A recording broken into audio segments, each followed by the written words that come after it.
questions? Do you remember a time when one of your teams started out that poorly? I mean, can you remember one? I'm sure it's happened. It's funny, man. The more games you coach, they all kind of jumble up. But it's my job to have an explanation for that. And unfortunately, I don't. I think you guys that have covered me realize I'm pretty candid. Call it like I see it. Always have, always will. It's unacceptable. It starts with me, and I'm going to do my job and try to get it corrected. The only thing that I knew to do at half was just to change the personnel. I've heard Coach Freeze say this, and I'm going to steal it. Is it process or is it people? I think it's absolutely right. Is it something that we're doing wrong and I've got to evaluate that? Or is it the people? Maybe I have them in the wrong place. I got to do a better job. But it's just completely unacceptable. I told our guys, and you guys are supposed to be unbiased, so I'm not asking you to comment, but if you watch us play, you would think we got a group of guys that aren't good guys. They whine, they moan. I don't see really good teammates.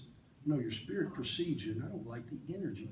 And that's not who we are. I don't know what happens when you guys come around or when there are people in the stands. I don't know what happens. I got to figure that out. It's my job. And you had talked really the last week or so. You kind of felt like turnovers were getting better. 14 in the first half, 7 in the first 4 minutes of the game set match. Against, not to interrupt you, Neil, but Kermit and I are buddies. I told you that. And we played them in a 3-year series years ago.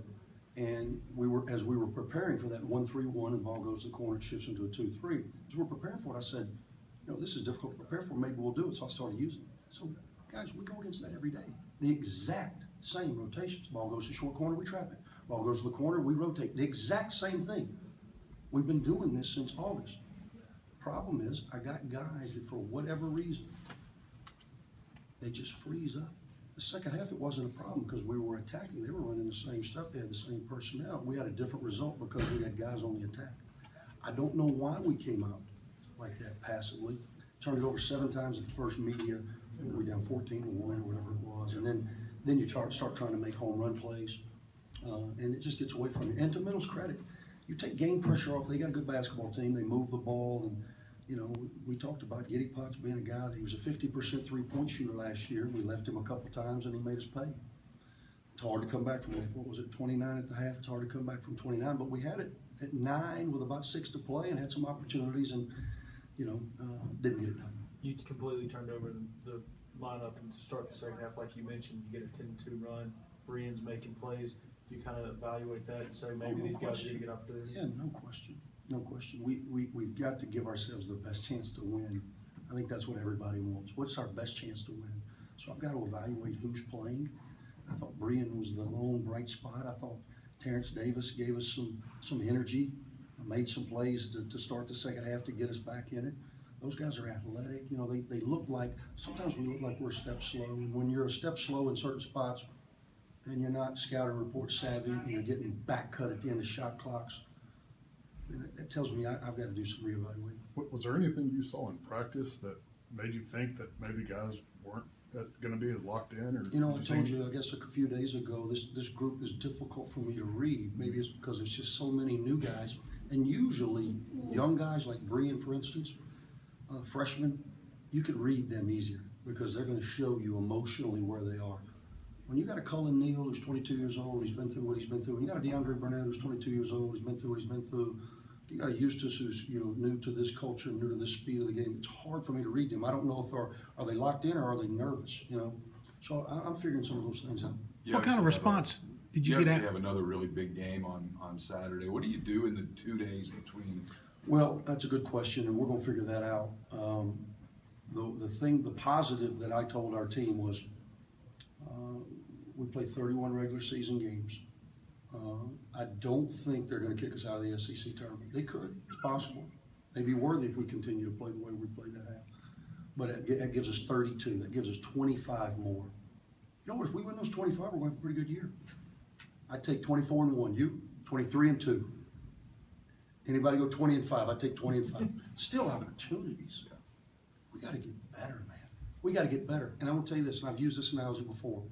We flirted around with Tennessee Martin. Ooh, lucky to win. We were down 9. Same set of circumstances. We were talking about the timeout. I want to say it was almost identical as it related to game clock. 4:38 down 9 against UMass, finish on an 11-0 run. Okay, get pulled over. Not that I want to get pulled over tonight, but if you get pulled over sometimes and the cop don't give you a ticket, we've talked about this. You drive slow for about a mile and you don't see him anymore when you speed up. Well, we just got a big time ticket. We're going to do a little time for this. Maybe this will get our attention. We got to play harder. We got to be more locked in.